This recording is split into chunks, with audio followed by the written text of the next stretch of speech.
কেন তার হাবিবকে মেরাজ করাইলেন? হাবিব কি পাইলেন, উম্মত কি পাইলেন? হাবিব কি পাইলেন আর আমরা কি পাইছি, এতটুকু কথা। আল্লাহ পাক রব্বুল আলামিন বলেন সুবহানাল্লাযী আসরা বি'আবদিহি লাইলান মিনাল মাসজিদিল হারাম। আল্লাহু আকবার। সুবহানাল্লাযী আসরা বি'আবদিহি লাইলান মিনাল মাসজিদিল হারাম। আল্লাহ পাক সেই পবিত্র মহান রব্বুল আলামিন তার হাবিবকে মসজিদুল হারাম থেকে মসজিদুল আকসা বহন করেছেন। সুবহানাল্লাহ। আল্লাহ রাসূল সাল্লাল্লাহু আলাইহি ওয়াসাল্লাম কোন রিওয়ায়াত আছে আবার হুজুরে কানে, আবার কোন রিওয়ায়াত আছে যে রাষ্ট্রবোধ উম্মে হানিফা বাসায় রুমে ঘুমাইতেছে। আমি প্রথমটা একটু বলতেছি আর মাঝখানে একটু বলবো। ঘুমাইতেছেন তো আল্লাহ পাক রব্বুল আলামিন তার হাবিবকে দাওয়াত করছেন কার মাধ্যমে? জিবরাইল। সুবহানাল্লাহ। কার মাধ্যমে দাওয়াত করেছেন? জিবরাইল। কিছু কিছু বিষয়, প্রত্যেকটা বিষয় থেকে কিভাবে শিক্ষা অর্জন করতে হয়। যদি মেহমান দাওয়াত দিতে হয়, সুন্নাহ হলো মেহমানের কাছে দাওয়াত দেওয়া। কি? যদি কোনো মেহমানকে দাওয়াত দিতে হয়, সুন্নাহ কি? শিক্ষা দিয়েছেন কে? কার মাধ্যমে? জিবরাইল আলাইহিস মাধ্যমে। ঘুমাইলেন, হঠাৎ করে দেখেন যে রুমে শুইছেন, ছাদটা ফাঁকা হয়ে গেছে। সুবহানাল্লাহ। আচ্ছা, একটা জিনিস খেয়াল করেন, যদি জিবরাইল আলাইহিস সালাম আল্লাহ পাক রব্বুল আলামিন হাবিবের কাছে পাঠাইছেন, দরজা দিয়ে আসতে পারতো না? শুধু করে ডাক দিতে পারতো না? সাত ফেটে যাওয়া, সাত ছড়ায়া আসা অবশ্যই কিছু কারণ আছে। অবশ্যই কি কারণ আছে? যে আল্লাহ রাসূল সাল্লাল্লাহু আলাইহি ওয়াসাল্লাম দেখলেন যে ছাদটা ফাঁকা হয়ে গেছে, তো একটা আছে দুইজন, একটা তিনজন, জিবরাইল আলাইহিস সালাম, মিকাইল আলাইহিস সালাম, ইসরাফিল আলাইহিস সালাম। এখন মিকাইল আলাইহিস সালাম সব দরজায় দুইজন ছিলেন। আল্লাহ রাসূল ঘুমাইতেছেন, পাশে আসলেন, বসলেন, ইয়া রাসূলুল্লাহ ইয়া হাবিবাল্লাহ, আল্লাহর পক্ষ থেকে আমাদেরকে পাঠিয়েছেন আপনারা মেরাজ করার জন্য। সুবহানাল্লাহ। আল্লাহ বলবো বা ওনাকে উঠাইলেন। আমি কিন্তু সংক্ষিপ্ত বলতেছি, খেয়াল করবেন, সংক্ষিপ্ত বলতেছি। বরঞ্চ আপনি এদিকে আমি কিন্তু সারা শিশু আগে বলতেছি যে সময় কম, অল্প বোঝানোর জন্য মেইন যে পয়েন্টগুলো এটা বুঝে গেছি। আল্লাহ রাসূলকে উঠাইলেন, বসাইলেন, বসানোর পর রুম থেকে বাইরে করলেন। আল্লাহ রাসূল বাইরে হলেন। তারপর যারা এখানে আলহামদুলিল্লাহ আল্লাহ পাক মুসলিমের তৌফিক দিয়েছেন, হাতিমে কাবা যে জায়গাটা, ওই জায়গার ভিতরে আল্লাহ রাসূলকে নিয়ে পুরো শোয়াইছেন, আবার হয়তো বসাইছেন। তো বসানোর পর কি করলেন? চিনাবাক করলেন, সব চিনা নির্ধারণ করলেন। এটা আপনারা যেটা বলুন, এখন যেটা আমরা বিজ্ঞানী বা ডাক্তারের ভাষায় বলি ওপেন সার্জারি। কি সার্জারি? Open surgery. আল্লাহ রাসূল সাল্লাল্লাহু আলাইহি ওয়াসাল্লাম যখন এই রোগ থেকে পুরো ফারছে, তার পর এই যে ভিতরে যে জিনিসগুলো আছে অন্য জায়গায় রাখছেন। সুবহানাল্লাহ। কোনো সম্ভব নাকি? আগে সম্ভব না, কিন্তু এখন বিশ্বাস করা সম্ভব। ঠিক না ঠিক? এই জ্বর কেমন, জ্বর কতটুকু 100 বছর আগে কেউ বুঝতে পারছে? একটা সব জ্বর কত পয়েন্ট কি আছে বুঝতে পারছে? এখন কিসের মাধ্যমে বুঝে? থার্মোমিটার ধরে 120 বা 102 103 104 মাপা যায়নি। তো ওই সময় আল্লাহর পয়গম্বর মুহাম্মদ সাল্লাল্লাহু আলাইহি ওয়াসাল্লামকে আল্লাহ রাব্বুল আলামিন ফেরেশতার মাধ্যমে সেটা চাক যখন করেন, পুরো অল ওপেন সার্জারি, বুকটা ভাঙলেন, ভিতর থেকে সবকিছু একটা স্বর্ণের পেয়ালা আর একটা কি রূপার পেয়ালা, ওটার ভিতরে রাখলেন ইসলাম, হিকমত আর জিনিসটা রাখার পর ওপেন সার্জারি করলেন, আবার শুরু করে ঢুকে দিলেন। ঢুকে নাকি আবার দৌড় করছে, কি করছেন? দৌড় করছেন কি দিয়ে? আপনি জমজমের পানি দিয়ে। ওই জমজম পানি এত সম্মানিত কেন? বিশ্বাস করেন মুহাম্মদ সাল্লাল্লাহু আলাইহি ওয়াসাল্লামের যে কোনো দিক দিয়া যে কোনো বস্তুর ভিতরে লাগছে, আল্লাহ পাক ওটাকে আরো মর্যাদা দিয়েছে। সুবহানাল্লাহ। হাউজে কাউসারের পানি কি সম্মানিত না? মর্যাদাপূর্ণ না? মুফাসসিরগণ বলেন আল্লাহ পাক ওই পানিতে ধৌত করলেন না, আপনি জমজম পানিতে ধৌত করলেন। সুতরাং এতে বোঝা যায় যে আপনি জমজম পানি আল্লাহ পাক এমন ভাবে পছন্দ করছেন।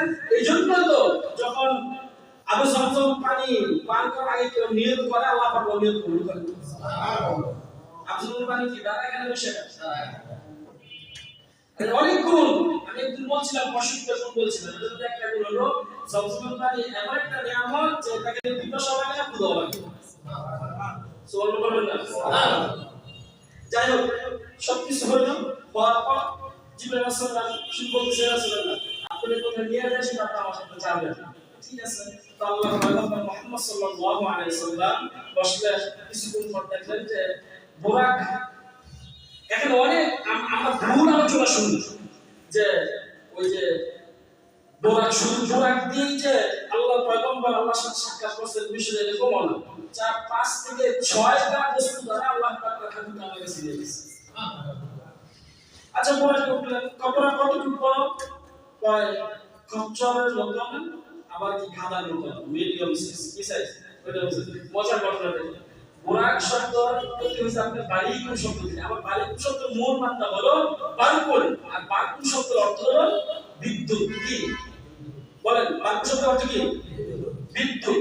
তাই এটা বোঝানোর জন্য সবচেয়ে গতি সম্পন্ন আমরা পৃথিবীতে কি মনে করি বলেন, বা বিদ্যুৎ গতিতে কি বলি, তার এইটার থেকে গতিময় আর নাই। এটা তো আমরা প্রযুক্তি করি যে বিদ্যুৎ গতিতে দেখলাম বিদ্যুৎ গতিতে চলে গেছে, আর এক ছুটিতে কোটি কোটি কিলোমিটার দূরে মুহূর্তের ভিতরে বিদ্যুৎ চলে যায়। তাই কি জানেন? তো বুরাক নামটা এই জন্যই আল্লাহ পাক এমন বুরাক পছন্দ করেছেন। এই বুরাক এত গতিতে, এত গতি সম্পূর্ণ যে চোখের পলক ফেলতে দেরি, এক পলকে যেমন কত দূর চলে যাবে কল্পনা করতে। সুবহানাল্লাহ। আল্লাহর পয়গম্বর মুহাম্মদ সাল্লাল্লাহু আলাইহি ওয়াসাল্লাম বুরাকের উপরে উঠলেন, জিবরাইল আলাইহিস সালাম উঠলেন, যাইতেছেন। তো আমরা শুনলাম মসজিদে আকসা কখন গেছেন? না, মসজিদে আকসা যাওয়ার আগে বর্তমান যে মুহাম্মদ সাল্লাল্লাহু আলাইহি ওয়াসাল্লাম যে মদিনা নাম করেছে, মদিনাতুর রাসূল সাল্লাল্লাহু আলাইহি ওয়াসাল্লাম, ওই জায়গায় যাইয়া ইয়াসরিফ ওই সময় কোন ঘরবাড়ি ছিল না, শুধু খেজুর গাছ ছিল, মরুভূমি ছিল। তো ওই জায়গার ভিতরে বোরাক আস্তে আস্তে সুন্দর করে নামলেন। তারপর রাসূল প্রশ্ন করলেন, ভাই কোথায় নামলাম? ওই জায়গাটা ছিল ইয়াসরিফ। কোথায়? ইয়াসরিফ। আপনাকে এই জন্য এই জায়গায় নিয়ে আসা হয়েছে, কিছুদিন পর আল্লাহ পাক আপনাকে হিজরত করে এই জায়গায় আনবেন, এবং আপনি আসার পর এই জায়গার নাম হবে মদিনাতুল মুনাওয়ারা। সুবহানাল্লাহ। এখন কি নাম আমরা চিনি? মদিনা। কি নামে চিনি? মদিনা। মেরাজ 1 বা 1.5 বছর, হিজরতের 1 বা 1.5 বছর পূর্বে হয়েছে। এটা কখন হয়েছে? 1 বা 1.5 বছর পূর্বে। তো আল্লাহ পাক রব্বুল আলামিন তার হাবিব সাল্লাল্লাহু আলাইহি সাল্লামকে মেহমান বানিয়ে নিয়ে গেছেন, প্রথম নিদর্শন ইয়াসরিফে নামাইলেন। আর এনে কিভাবে নামলো বা বোরাক কি সিস্টেমে নামে, চাকা কোন ট্রেন যেমন চাকা ওই উপরে আপনার বন্ধ হয়ে যায়, আবার নামার সময় সুন্দরভাবে বিছিয়ে যায়। আজকে পৃথিবীতে দুনিয়াতে উপলব্ধি করলে বোঝা যায় এই পৃথিবীর সর্বপ্রথম বিমান যারা পৃথিবীতে তৈরি করছে ওই বোরাককে অনুসরণ করে, বিশ্বনবী মুহাম্মদ সাল্লাল্লাহু আলাইহি ওয়াসাল্লামের বোরাককে অনুসরণ করে এই পৃথিবীতে কোন বিমান চলে। সুবহানাল্লাহ বলবেন না? দ্বিতীয়ত আবার সামনে গিয়ে হয়েছে সুবহানাল্লাযী আসরা বিআবদিহি লাইলাম মিনাল মাসজিদিল হারাম ইলাল মাসজিদিল আকসা। মসজিদুল হারাম থেকে মসজিদুল আকসা নিয়ে গেলেন। আকসা নিয়ে যাওয়ার পর অনেক মজার ঘটনা, সময় তো কম না। আকসা নিয়ে গেলেন, নিয়ে যাওয়ার পর মসজিদে প্রবেশ করলেন। প্রবেশ করে দেখে শুধু মুসল্লি আর মুসল্লি। সুবহানাল্লাহ বলেন। কি শুধু মুসল্লি আর মুসল্লি? আঙ্গুল মতো মুসল্লি, কার সাথে কি তুলনা নেই, সব পয়গম্বরদের মেলা। সুবহানাল্লাহ। আদম থেকে আদম সফুল্লাহ থেকে ঈসা রূহুল্লাহ পর্যন্ত যত পয়গম্বর আল্লাহ পাক রব্বুল আলামিন দুনিয়াতে পাঠাইছেন, সব পয়গম্বরের জামাআত আল্লাহ পাক বাইতুল মাকদাসে একত্রিত করেছেন। সুবহানাল্লাহ। বাইতুল মাকদাস চিনেন? কই? আজকে জেরুজালেম, ইসরাইল, যে বাক্সা, যে বাইতুল মাকদাস তারা ব্যবহার করতে চায়, কিন্তু আল্লাহ পাক বারাকনা হাওলাহু লিনুরিয়াহু মিন আয়াতিনা, যে বাইতুল মুকাদ্দাসের আশেপাশে অনেক পয়গম্বর যাদের আল্লাহ পাক বারাকনা হাওলাহু, এই ফিলিস্তিনকে আল্লাহ পাক বারাকা দিয়ে ভরপুর করে দিয়েছে। সুবহানাল্লাহ। আচ্ছা, ঈসা আলাইহিস সালাম কোথায় আসবে জানেন? এই বাইতুল মুকাদ্দাস। সুবহানাল্লাহ। এই মসজিদে ইমাম মাহদী নামাজ পড়বে। সুবহানাল্লাহ। ফিলিস্তিন ফিলিস্তিনে কথা বলতে গেলে হুজুর আগে সাহাবীদের ঘটনা শোনান, এজন্য ইতিহাস বুঝেন। আল্লাহ পাক রব্বুল আলামিন হাবিব সাল্লাল্লাহু আলাইহি ওয়াসাল্লাম যখন মসজিদে প্রবেশ করলেন, সাথে সাথে জিবরাইল আলাইহিস সালাম প্রবেশ করতেছেন একদম কানায় কানায় ভরপুর, কোনো জায়গা নাই, শুধু একটা জায়গা খালি শুনি জমি জায়গা। সুবহানাল্লাহ। রূহ জগতে যখন সকল পয়গম্বরের স্বীকৃতি ছিল যে মুহাম্মদ সাল্লাল্লাহু আলাইহি ওয়াসাল্লাম বিশ্বনবী, আল্লাহ পাক তাআলা ওইটারই জবান দিয়ে স্বীকৃতি দেওয়ার জন্য, ব্যক্তিগত স্বীকৃতি দেওয়ার জন্য ওই বাইতুল মুকাদ্দাসে সকলকে একত্রিত করেছেন। সুবহানাল্লাহ। কোন করে দেওয়া আছে? আপনি যখন দাঁড়ায় রয়েছেন, জিবরাইল আলাইহিস সালাম দাঁড়ায় রয়েছেন, আপনার জন্য সবাই বসে আছে, আজকে নামাজের ইমামতি আপনি করবেন। রাসূলকে আপনি চিনেন না, কি করেন না, কাউকে চিনেন নাই। যাই হোক, ইমামতি করার আগে আছে নামাজের আযান আছে না? আযান আছে তো তোমাদের সকলে কি? তো আল্লাহ পাক রব্বুল আলামিন বলেন, জিবরাইল আজকে নামাজ আযান তুমি দিবে। সুবহানাল্লাহ। আমি আরেকদিকে কথা বলছি, বিশ্বনবী মুহাম্মদ সাল্লাল্লাহু আলাইহি ওয়াসাল্লাম কেমন নবী, আযান দিতেছেন, আল্লাহু আকবার, আল্লাহু আকবার, আশহাদু আন লা ইলাহা ইল্লাল্লাহ, আশহাদু আন্না মুহাম্মাদ, আশহাদু আন আর কিছু বলতেছেন। তো আল্লাহ পাক রব্বুল আলামিন যখন বললেন, ও জিবরাইল আযান কেন থামাইলা? আল্লাহু আকবার বললা, আশহাদু আন লা ইলাহা ইল্লাল্লাহ, আশহাদু আন কেন থামলা? হে রাসূল, আয় মালিক, আপনি আমাকে দায়িত্ব দিয়েছেন আযান দেওয়ার জন্য, আজকে আমি আযান দিতেছি, কিন্তু এই মুহূর্তের ভিতরে আদম সফরুল্লাহ থেকে শুরু করে ঈসা রূহুল্লাহ পর্যন্ত, আসিফ নবী খলিলুল্লাহ, ঈসা রূহুল্লাহ, মুসা কালিমুল্লাহ, সবাই একত্রিত এই জায়গায় আছে। আমি কার নাম উচ্চারণ করব? মালিক যখন বলতেছে, ও জিবরাইল শোনো, যে জায়গায় মুহাম্মদ উপস্থিত থাকে ওই জায়গায় অন্য কোনো নামের প্রয়োজন হয় না, তুমি বলো আশহাদু আন্না মুহাম্মাদুর রাসূলুল্লাহ। সুবহানাল্লাহ। তাইফের ময়দানে ঘটনা মনে পড়ে গেল।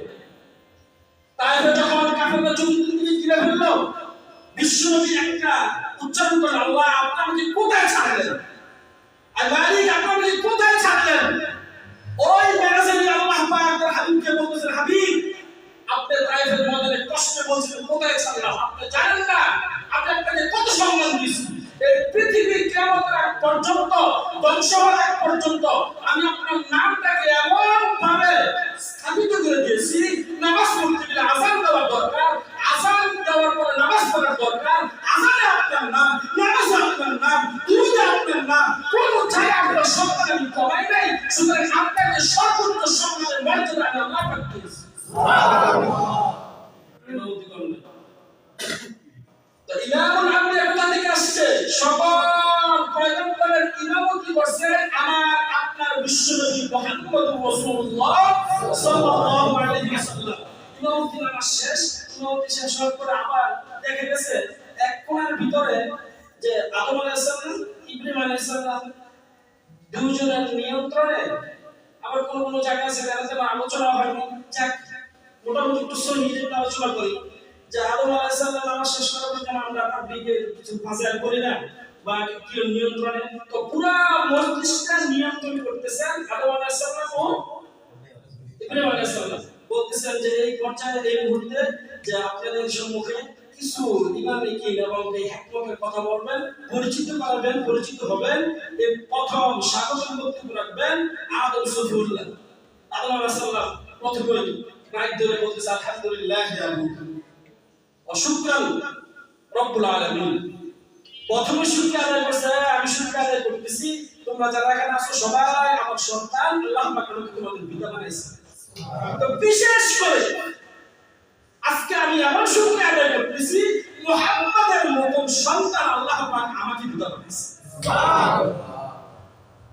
যাই কেন আমি কথা বলি, রাসূলের কথা বলছেন, এই কথা বলছেন, কেন ওই দিকে এত যাবো না।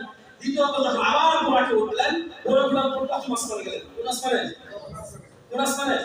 প্রথম আসমানে অবতরণ করলেন, দেখলেন একজন বৃদ্ধ সালাম দিচ্ছে, আসসালামু আলাইকা ইয়া রাসূলুল্লাহ, আসসালামু আলাইকা ইয়া রাসূলুল্লাহ। সালাম দিচ্ছে, এটা যে আপনার ওই বুড়া মহিলা আছে, আবার বুড়া পুরুষ আছে, আবার কিছু আছে, অনেক ঘটনা আছে, ওদিকে আমি যাবো না, আসমান সাক্ষাৎ একটু শেষ করে দিই। প্রথম আসমানে গিয়ে যখন জিবরাইল আলাইহিস সালাম প্রশ্ন করলেন আল্লাহ রাসূল যে এটা কে আমার সালাম দিলেন? উনি হলেন আদম সফিউল্লাহ, পৃথিবীর সর্বপ্রথম আপনার সৃষ্টি করেছে। সুবহানাল্লাহ। সর্বপ্রথম কি নবী? সর্বপ্রথম নবী। আচ্ছা খেয়াল করলেন যে এমনি ডান দিকে ফিরে হাস্য উজ্জ্বল মুখ, আবার বাম দিকে ফিরে মুখ মলিন হয়ে গেলেন, চেহারা মলিন হয়ে গেলেন। আবার জিজ্ঞাসা করলেন, আচ্ছা ও এরকম কেন করলো? এরকম করলো এই জন্য ডান দিকে উনি তাকে হাস্য উজ্জ্বল, মানে আপনার উম্মতেরা এবং ওই আদম আলাইহিস সালামের সন্তানেরা জান্নাতে বসবাস করতেছে, যার কারণে উনি হাস্য উজ্জ্বল। এবং বাম দিকে যখন তাকাইলেন দেখলেন অনেক অগণিত বান্দা তার সন্তানরা জাহান্নামে আগুনে পড়তেছে, এজন্য চেহারাটা মলিন হয়ে গেছে। তো এজন্য বলতে চাই, আমরা তো বলি যে ডান দিকে চলেন, ডানপন্থী হন, বামপন্থী হওয়া যাবে না। বাম সাইডে যারা থাকে বা হক বাতিলের দিকে যারা থাকে তারা কখনো সুস্থ হতে পারে না। বাতিল অসুস্থ, হক সুস্থ। বাতিল ভালো না, বাতিল খারাপ, হক ভালো। তো ডানপন্থী যারা, আমার আপনার আদি পিতা ইব্রাহিম আলাইহিস সালাম আমাদেরকে বুঝাইলেন, শিখাইলেন এবং পয়গম্বরকে দিয়ে দেখাইলেন যে ডান দিকে যারা থাকে তারা ভালো থাকে। সুতরাং আমরাও বলতে পারি যে আমরা কখনো বাম দিকে থাকবো না। আল্লাহ বলছেন আমাদেরকে বাম দিকে না নেয়, আল্লাহ রব্বুল আলামিন যেন আমাদেরকে ডানপন্থী হিসেবে কবুল করে বলি আমিন। প্রথম আসমান থেকে দ্বিতীয় আসমান, দ্বিতীয় আসমানে যাওয়ার পর দুই খালাতো ভাই, কয় ভাই? দুই খালাতো ভাই। আচ্ছা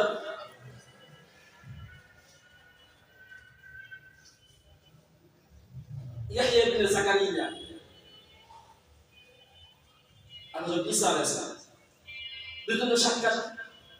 ঈসা আলাইহিস সালাম সাক্ষাৎ, আল্লাহ পাক 33 টা সাক্ষাৎ করায়া কিছু শিক্ষা আমাদের দিয়েছেন, আর প্রত্যেকটা পরামর্শ সাক্ষাৎ করেছে। এই কেন একটু বুঝেন। ঈসা আলাইহিস সালাম সাক্ষাৎ কবে করালি না, কেউ ভাই সম্বোধন করলো, কেউ নাতি সম্বোধন করলো, কেউ আবার ওই পুত্র সম্বোধন করলো, যে যে অবস্থান আছে ওই অবস্থান থেকে সময় প্রদর্শন করতেছেন। ঈসা আলাইহিস সালামের সাথে সাক্ষাৎ হলো। ঈসা আলাইহিস সালাম কথা বলতে, আমি ঈসা, আপনার সাথে আল্লাহ পাক আমাকে সাক্ষাৎ করেছে, আমি অনেক খুশি, কারণ এই জমানায় আমি আপনার উম্মত হয়ে পৃথিবীতে আবার উঠবো। সুবহানাল্লাহ। এই যে কিছু নাকি বললাম, কোথায় আসবে? মসজিদুল আকসা।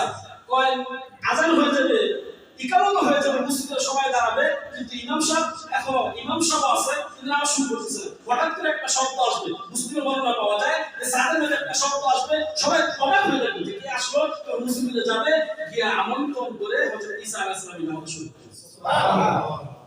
হযরত ঈসা আলাইহিস সালাম নামাজ কি শুরু করবে। তাই দ্বিতীয় আসমান, তৃতীয় আসমানে গিয়ে দেখবে হযরত ইউসুফ আলাইহিস সালাম সাক্ষাৎ হয়েছে। তার সাথে হযরত ইউসুফ আলাইহিস সালাম, ইউসুফ আলাইহিস সালাম, আল্লাহু আকবার। আল্লাহর পয়গম্বর মুহাম্মদ সাল্লাল্লাহু আলাইহি ওয়াসাল্লাম ইউসুফ আলাইহিস সালাম দেখে হাসি উজ্জ্বল চেহারা, তো এত সুন্দর আল্লাহ পাক ঈসা ভাই আপনাকে আল্লাহ পাক বানিয়েছেন। সুবহানাল্লাহ। কয় যেমন এক টুকরো চাঁদ আপনার চাঁদ সূর্য দিয়েছে। সুবহানাল্লাহ। আপনি জানেন আমাকে আল্লাহ পাক কেন আপনার সাথে সাক্ষাৎ করেছেন? তো কেন? আল্লাহ পাক আমাকে আপনার সাথে সাক্ষাৎ করেছেন এই জন্য, কারণ আপনার উম্মতরা যারা জান্নাতি হবে, প্রত্যেকটা জান্নাতীকে আল্লাহ পাক আমার থেকে উজ্জ্বল চেহারায় জান্নাতে প্রবেশ করাবেন। সুবহানাল্লাহ। চতুর্থ আসমান হযরত ইদ্রিস আলাইহিস সালাম, কে কোন জায়গাতে পাওয়া যায় নাই, আপনারা মনে শুনেন না যে ইদ্রিস আলাইহিস সালাম জমিনে কবর আছে। ইদ্রিস আলাইহিস সালাম মৃত্যুবরণ করছেন কোথায়? কত আসমানে? চতুর্থ আসমানে। কয় আসমানে? চতুর্থ আসমানে। ইদ্রিস আলাইহিস সালাম মৃত্যুর পূর্বে আমার কাছে একটা ফরিয়াদ করছেন, আল্লাহ মৃত্যুর আগে আমি আপনার জান্নাত দেখতে চাই। সুবহানাল্লাহ। কি বলছিলেন? মৃত্যুর আগে আমি আপনার জান্নাত দেখতে চাই। ভাই সৌন্দর্যের কথা হচ্ছে তৃতীয় আসমানে ঈসা আলাইহিস সালাম সৌন্দর্য, আর আমার নবী সৌন্দর্য, আর কি বলবো? এই সৌন্দর্যের কথা কি বলবো, কোনো ভাষা নাই। আল্লাহ পাক রব্বুল আলামিন ঈসা আলাইহিস সালাম কি দেয়া বলেছেন, কি সৌন্দর্য! আরে আরে আমার রাসূলের সৌন্দর্য, আশিকের মুখটা জ্বলতো, অন্ধকার মধ্যে যদি রাত বাইরে হতো, কেমন জানি লাইটের আলো দিয়ে আলোকিত হয়ে যেত পুরো বাড়ি। সুবহানাল্লাহ। আশিক তো এগুলো কারণ মুসলিম পাওয়া যায়। আপনি কারাইবনে আযম রাদিয়াল্লাহু তাআলা, আসর রাদিয়াল্লাহু তাআলা আনহু থেকে পাওয়া যায় যে এক লোক আসলেন, জিজ্ঞাসা করলেন যে মুহাম্মদ সাল্লাল্লাহু আলাইহি ওয়াসাল্লাম কেমন সৌন্দর্য দিলেন? তো মুহাম্মদ সাল্লাল্লাহু আলাইহি ওয়াসাল্লাম সৌন্দর্য দিলেন, আমি কি প্রকাশ করব? মুহাম্মদ এতটুকু প্রকাশ করতে পারি, চন্দ্রের দিকে তাকালে যেমন মনে হয় চন্দ্র কত সুন্দর, আল্লাহ পাক রব্বুল আলামিন মুহাম্মদ সাল্লাল্লাহু আলাইহি ওয়াসাল্লাম চেহারাটা এর থেকে কোটি কোটি গুণ সৌন্দর্য দিয়ে তার আলোকে নাজিল করেছেন। সুবহানাল্লাহ। চতুর্থ আসমান, পঞ্চম আসমান হযরত হারুন আলাইহিস সালাম, কথাটি শেষ।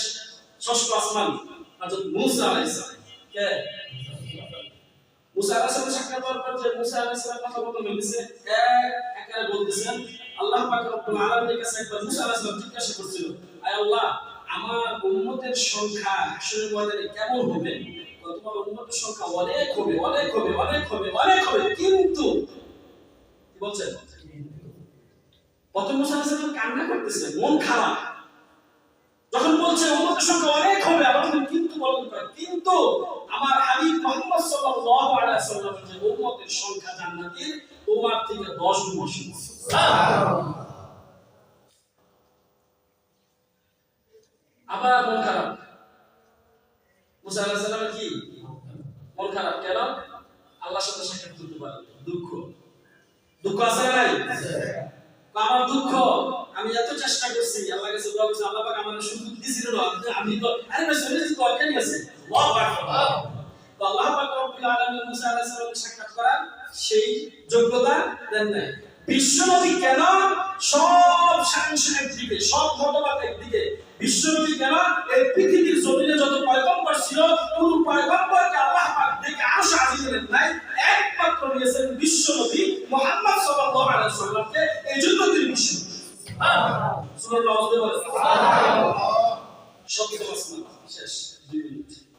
হযরত ইব্রাহিম আলাইহিস সালাম কে হযরত ইব্রাহিম আলাইহিস সালাম বা এই রাস্তা ঘটনার ভিতরে একবার কোরআন করছেন, আবার কোরআন পাচ্ছেন, আবার ওই যে আপনার জিনা নামক যে লিফটের মাধ্যমে আবার নিছেন, আবার এই রফ আবার ফেরেশতাদের দ্বারা, আবার জিবরাইল আলাইহিস সালামের দ্বারা, মোটামুটি 5 থেকে 6টা বস্তু আল্লাহ পাক ব্যবহার করেছেন তার হাবিবকে নিয়ে যাওয়ার জন্য। সুবহানাল্লাহ। কোরআন নিয়ে গেছেন বিষয় এরকম না, বস্তু আছে। আচ্ছা একটা জিনিস বুঝেন, এই লিফটে যখন আমরা উঠি বা চলন্ত সিঁড়ি যখন আমরা উঠি, যখন কোনো মারামারি নেই তখন কি বলি যে না এটা ওই আর কোন রোগী যখন আমরা হাসপাতালে উঠায় যে হুইল চেয়ার সহকারে, তখন কি বলে হুইল চেয়ার দিয়ে উপরে উঠছে, হুইল চেয়ার দিয়ে কি উপরে উঠছে কিসের মাধ্যমে? এই বোরাক লিফটের মাধ্যমে আল্লাহ পাক কিছু সময় সফর করেছে। সুবহানাল্লাহ। সপ্তম আসমানে ইব্রাহিম আলাইহিস সালাম আমাদের জাতির পিতাকে বা নামাজ বলেন কত দাবি আসবে কদিন পর পর, আমরা কি ওদিকে কান দিব? জাতির পিতা একমাত্র কে? জান্নাতুল বাইত মাসাবাতাল লিন-নাস ওয়া নাত্তাখিযু মাকাম ইব্রাহিমা মুসাল্লা। আল্লাহু আকবার। আল্লাহ পাক রব্বুল আলামিনের স্বীকৃতি আর দুনিয়ার বসাকান্নার জবান দিয়ে স্বীকৃতি আকাশ পাতাল সমান, ঠিক না নাকি? কোনই তো হয় না। এই দেশে জাতির পিতা তো হক পেয়ে গেল, আর এমন জাতির পিতা আমরা দেখছি মাথায় উঠে গাড়ি বসান করে, ঠিক না নাকি? আমার আপনাদের জাতির পিতা আল্লাহর কসম, জীবন থাকতে রাসূলুল্লাহ কোন নাস্তিক কোন মুত্তা কোন মুসলমান না ভারত মুসলমান আমার আপনার ইজ্জতের দাবি ইব্রাহিম আলাইহিস সালামকে পূর্তি করবে, মুসলমান কামার দিতে পারবে। সকল মত জাতির পিতা আমাদের জাতির পিতা ইব্রাহিম খলিলুল্লাহ, যিনি আল্লাহর বন্ধু। সুবহানাল্লাহ। সাক্ষাৎ হলে দেখলেন ইব্রাহিম আলাইহিস সালামের কাছে বা একটা ঘরে বসে রয়েছেন, অনেক সন্তান, অনেক কি পোলাপান, অনেক পোলাপান, ছোট ছোট নাবালেগ বাচ্চা। তো আল্লাহ রাসূল আবার জিজ্ঞেস করলেন যে উনি কে? উনি হলেন জাতির পিতা ইব্রাহিম আলাইহিস সালাম। সুবহানাল্লাহ। বাচ্চাগুলো ও দুনিয়াতে দেখবেন যখন পেটের গর্ভে আমাদের সন্তান আসে তখন শুরু থেকে নিয়ত করে আল্লাহ এই সন্তানকে আমি হাফেজ বানাবো, আল্লাহ ফয়সালা করে দেন। কয় কি কয় না? আবার যখন বড় হয় 5 বছর 7 বছর তখন চিন্তা করে এই সন্তানকে আমি মানুষের লেখাপড়া করাবো, হাফেজ বানাবো, আলিম বানাবো। যখন আল্লাহ পাকের ডাকে সন্তানগুলো আল্লাহ পাক নিয়ে নেন, ওই সন্তানগুলো নিয়ে ইব্রাহিম আলাইহিস সালামের কাছে সন্তান। সুবহানাল্লাহ। ইব্রাহিম আলাইহিস সালাম মেহনত করে হাফেজ বানান, আলিম বানান। সুবহানাল্লাহ। তারপর শেষ সিদরাতুল মুনতাহা মানে শেষ সীমান্ত, পৃথিবীর সপ্তম আসমান সিদরাতুল মুনতাহা, বরিগাস সীমান্ত শেষ, মুনতাহা মানে কি শেষ, সিদরাতুল মুনতাহা শেষ। এখানে অনেক ব্যাখ্যা আছে যে বোরাকার যাইতে পারে নাই বা জিবরাইল আলাইহিস সালাম যাইতে পারে না, ভুলে যায় বই তো বসে যাইতো না, কিন্তু কেন যে এই ব্যাখ্যা কোনো পাওয়া যায় না। ফেরেশতার মাধ্যমে তো আল্লাহ পাক দিয়েছেন, আর জিবরাইল আলাইহিস সালাম তো আল্লাহ পাক ক্ষমতা দিয়েছেন, ওই জায়গাতে ফেরেশতার মাধ্যমে দিয়েছেন। এখন মূল কথা হলো যে আল্লাহর সাথে সাক্ষাৎ করলেন, আল্লাহর সাথে অনেকক্ষণ কথোপকথন করলেন, তো আমরা কি পেলাম? আর আল্লাহ পাক রব্বুল আলামিন হাবিবকে কি হাদিয়া দিয়েছেন? হাবিবকে হাদিয়া দিয়েছেন কয় ওয়াক্ত নামাজ? 50 ওয়াক্ত। কয় ওয়াক্ত? মেরাজ শুধু একটা করেন না, 10 বার করছেন। হ্যাঁ বাবা, বারবার সাক্ষাৎ মানে কি? বারবার মেরাজ, বারবার মেরাজ, বারবার মেরাজ। আমরা জানি ইব্রাহিম আলাইহিস সালামের কাছে আসছে যে আল্লাহ আমার সন্তান তোমাকে কি দিয়েছে? ও 50 ওয়াক্ত নামাজ। মাশাআল্লাহ মাশাআল্লাহ, 50 ওয়াক্ত নামাজ আল্লাহ পাক দিয়েছেন। তোমাকে কত মহব্বত করে। অন্য নবীকে দিয়েছেন 1 ওয়াক্ত, 2 ওয়াক্ত, 3 ওয়াক্ত, আর তুমি মুহাম্মদ তোমাকে দিয়েছেন 50 ওয়াক্ত। আলহামদুলিল্লাহ, আল্লাহ তোমাকে অনেক মহব্বত করে। 5 মিনিট বলে দিলেন, চশমা আসলেন বুঝলেন না সাক্ষাৎ আল্লাহ পাক কি দিয়েছেন? 50 ওয়াক্ত নামাজ দিয়েছেন। 50 ওয়াক্ত নামাজ পারবো না, পারবো না, কি করবো না? জানেন ইতিহাস, সেই জন্য বলতেছি পারবো না। তাহলে কি করা? আমি বলি ছেলে চড়াইছি, আমি আবার আমাদের দিয়েছি, এটা এখন তো আমাদের পড়াইতে পারি না। পছন্দ করে আমরা মতো করবো, তাড়াতাড়ি জান। এমন করতে করতে কয়বার গেছেন? কয়বার করে কতবার কমাইছেন? 5 বার করে কমাই 5 বার 45। প্রথমবার গেছেন, তারপর গেছেন আবার 9 বার। কয়বার হয়েছে? তো আল্লাহ পয়গম্বর 10 বার আল্লাহর সাথে সুবহানাল্লাহ। পাঁচটা কথা বলছেন, আমি আর যাইতে পারবো না, কি করতে পারবো না, আমি আর যাইতে পারবো না। লজ্জা না। 5 ওয়াক্ত তো জান দেন পারি না, 5 ওয়াক্ত আমরা মত পাবো। আলহামদুলিল্লাহ বলেন আলহামদুলিল্লাহ। পারি আমরা পারি না। আল্লাহ রাসূল সাল্লাল্লাহু আলাইহি ওয়াসাল্লাম আয়েশা বলতেছেন, বিসমিল্লাহ আল্লাহ হাবিব শুনেন, আপনারা দিছিলেন 50, আপনি নিলেন 5, তো আমারটা ঠিক নাই, আপনারটাও ঠিক নাই, আমি তো আপনার নৈরাশ করব। আমি আজকে কথা দিলাম, এই 5 ওয়াক্ত যদি আপনার উম্মত করে, প্রথম যেই কথা সেই কথাই আমি আল্লাহ পাক 50 ওয়াক্ত গ্রহণ করব। সুবহানাল্লাহ। বললে তো করব নাকি? ইনশাআল্লাহ করব তো ইনশাআল্লাহ। ইনশাআল্লাহ নামাজ পড়ব তো ইনশাআল্লাহ। ইনশাআল্লাহ ফজর না, যোহর, আসর, মাগরিব, এশা হবে তিন না, তাহলে তো কয় তো 3 করবে তো 3 + 30 শব্দ সব পেল। এত শব্দ করব কি? من عمل صالحا من ذكر أو أنثى وهو مؤمن فلنحيينه حياة طيبة। الله أكبر। ইমানের পর আমল সালিহা, নেক আমল। নেক আমল মানে কি? এক ব্যাখ্যা সরস নেক আমল হলো আল্লাহ পাক যা বিধান দিবেন এটা পালন করা, আর আল্লাহ পাক যা নিষেধ করেছেন ওইটা না করা। এখন বুঝবেন তো, বলুন আল্লাহর বিধানের ভিতরে সর্বপ্রথম ইসলাম ধর্ম গ্রহণ করার পরেই যে ইবাদতের স্থান, সেটার নাম কি? নামাজ। আওয়াজ বলেন নামাজ। এজন্য নামাজ পড়ব ইনশাআল্লাহ। ইনশাআল্লাহ। নামাজ ছাড়া কোনো ইবাদত গ্রহণযোগ্য তেমন হয় না। কি হয় না? মাদ্রাসার শরীরে যেমন দরকার হয় না আল্লাহ পয়গম্বর সাল্লাল্লাহু আলাইহি ওয়াসাল্লাম ইবাদত, মাদ্রাসার শরীরে যেমন দান থাকে না, তো নামাজ ছাড়া যে কোনো ভিন্ন ইবাদত থাকে তেমন একটা দান পাওয়া যায় না। ঠিক পারবো তো ইনশাআল্লাহ। ইনশাআল্লাহ। লোক যত ভালো হয়, যদি নামাজ না পড়ে নিঃসন্দেহে সে ভালো হবে। ঠিক ঠিক নিঃসন্দেহে সে কি ভালো না। কখন ছেলে দেখতে আলহামদুলিল্লাহ মাশাআল্লাহ, ওসা লম্বা ব্যবসা বাণিজ্য বিজনেস শিল্পপতি, সমস্যা একটা সমস্যা একটা না, সব সমস্যা একের ভিতরে সব। একের ভিতরে কি? একের ভিতরে কি? যে আল্লাহর ওয়াদা পালন করে না, সে মানুষের কোনো ওয়াদা পালন করে না। পুলিশ বলবেন যারা আল্লাহর ওয়াদা পালন করে ব্যর্থ, তারা মানুষের ওয়াদা পালন করবো? পালন করবো? সুতরাং যারা ওয়াদা দিয়ে ওয়াদা রাখে তাদেরকে আমরা নেতৃত্বে চাই। পাবো ইনশাআল্লাহ। আল্লাহ পাক রব্বুল আলামিন আমাদের সকলকে 5 ওয়াক্ত নামাজ পড়ার তৌফিক দান করুন।